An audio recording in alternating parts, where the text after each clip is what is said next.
ఆ క్రమంలో నేను బ్రిటిష్ వానికి ఎందుకు మనం ఇక్కడ అప్రిషియేట్ చేస్తున్నామంటే, బ్రిటిష్ వాడు రాకముందు లేకపోతే ముస్లిం రాజులు రాకముందు శూద్రుల పరిస్థితి, బీసీ ఇవాళ బీసీ ఎస్సీ ఎస్టీ అంటున్న వాళ్ళ పరిస్థితి ఏందో ఒక్కసారి ఊహించుకోండి. బ్రిటిష్ వాడు ఎత్తుకుపోయిన సంపద వందకి ఎత్తుకోండు, మన దగ్గర ఎత్తుకోలే. ఈ బ్రాహ్మణుడు మన సంపద అంతా బ్రాహ్మణుడు దాచిపెట్టుకున్నాడు, బ్రాహ్మణుడు ఎత్తుకుపోయినట్లే కట్టుకోవాలి ఇప్పుడు మనం. అర్థమైందా? ఎందుకంటే వాళ్ళు రాకముందు మన పరిస్థితులు ఏమైనా ఉన్నాయా? మూతికి ముంత, ముడ్డికి చీపురు, వేదం వింటే చెవుల సీసం పోస్తారు, వేదం చదివితే నాలుకలకు వస్తారు. ఇవన్నీ మనం చాలాసార్లు చెప్పినాం కదా. సతీ సాగమనము, బాల్య వివాహాలు, చెత్త చెదారం. అరుగుల మీద కూర్చుంటే వాళ్ళ పిర్రాలు కోసిండ్రు, లేకపోతే స్త్రీలు అయితే వాళ్ళ స్తనాలు కోసిండ్రు. అంటే ఎక్కడ ఉన్నది మన యొక్క బతుకుల పరిస్థితి? ఇది చారిత్రక వాస్తవాలు. ఇవన్నీ ఇది ఆధారం లేకుండా మనం మాట్లాడతలేము.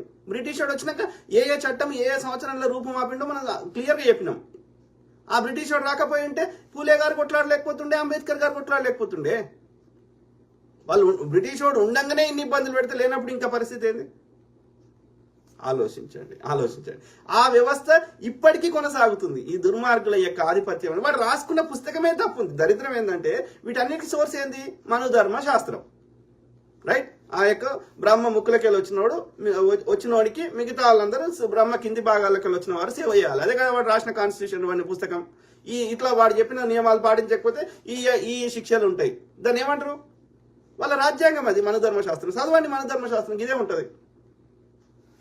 యొక్క శూద్రుడి భార్యని బ్రాహ్మణ్ దగ్గర 3 రాత్రులు వండబెట్టినాక వాడు అనుభవించినాకనే వీడు అనుభవించాలి. బ్రాహ్మణుడు ఎన్ని తప్పులు చేసినా ఎలాంటి శిక్షలు లేవు. అదే శూద్రుడు తుమ్మినా తగ్గిన కఠినమైన శిక్షలు. ఎవడు పెట్టిండి ఇది? ఎవడు పెట్టినరా అంటే బ్రహ్మ అంటాడు. బ్రహ్మ ఏడున్నారా అంటే అది వాడు ఊహాజనితం క్రియేట్ చేసుకున్నాడు. అర్థమైందా మిత్రులారా?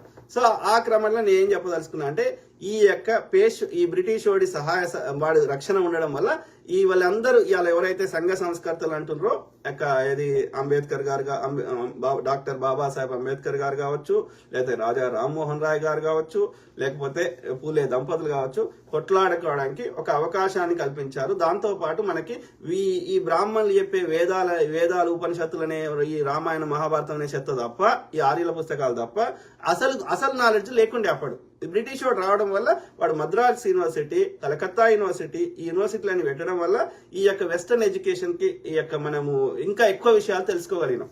అర్థమైందా? లేకపోతే ఈ చెత్తనే ఉండేది, ఈ మూఢాచారాలే ఉండేది.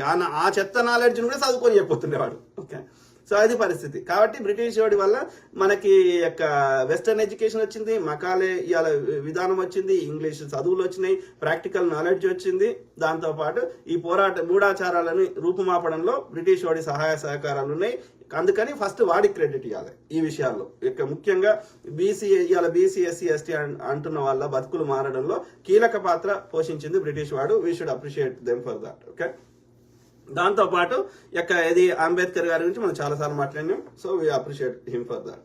ఇది డిస్క్రిమినేషన్ అవ్వడానికి ఇలా రిజర్వేషన్లు కానీ ఇలా మనం ఈ మాత్రం తలెత్తుకొని తిరగలుగుతున్నాం. అవన్నీ చట్ట రూపంలో చేసి రాజ్యాంగం రాయడంలో కీలక పాత్ర పోషించిండు.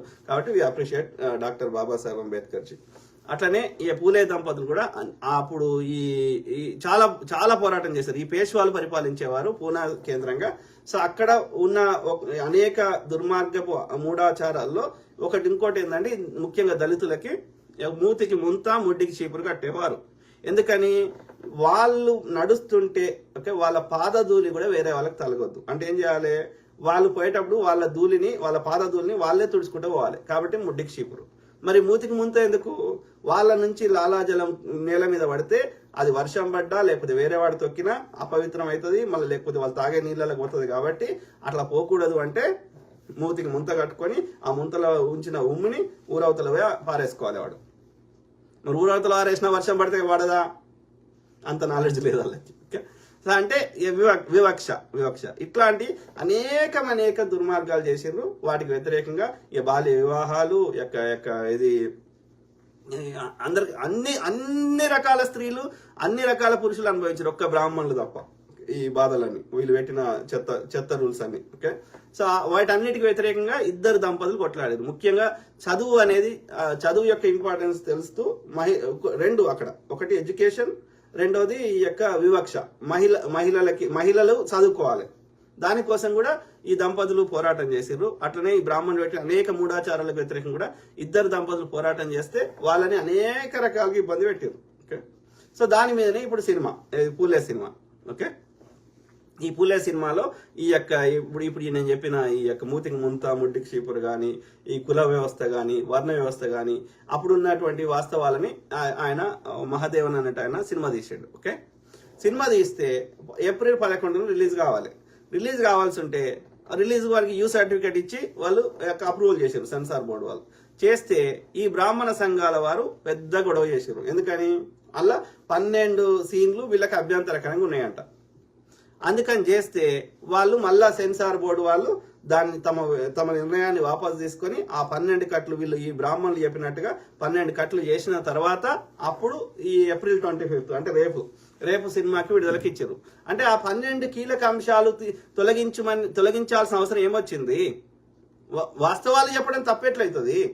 చరిత్రని మార్చలేం కదా, చరిత్రను దాస్తే దాగేది కాదు కదా. సో ఆ క్రమంలో వాళ్ళు మాత్రం ఈ వాళ్ళ యొక్క చెత్త సినిమాలకి ఈ యొక్క హిందూ ముస్లిం నింపడానికి చావా సినిమా వాళ్ళ వాస్తవాలకు దూరంగా ఉన్నది. మరి అట్లా కాదురా అని ఎవడ కోర్టుకు పోతే సారీ చెప్తున్నాడు వాడు, మేము ఇది కల్పిత గాథ, నిజం కాదని చెప్తున్నాడు. అంటే మీరేమో చెత్త నింపొచ్చు, అది చావా కావచ్చు, కాశ్మీరీ ఫైల్స్ కావచ్చు, కేజీఎఫ్ కావచ్చు, ఇంకో సబర్మతి రిపోర్ట్ కావచ్చు, ఇంకో చెత్త సినిమా కావచ్చు. ఓకే, హిందూ ముస్లిం చెత్త మాత్రం నింపొచ్చు, కేరళ ఫైల్స్ కావచ్చు నింపొచ్చు. మనం వాస్తవాలు చెప్తే మనకి ఇన్ని అబ్జెక్షన్ చెప్తున్నారు. ఎంతవరకు కరెక్ట్ ఇది?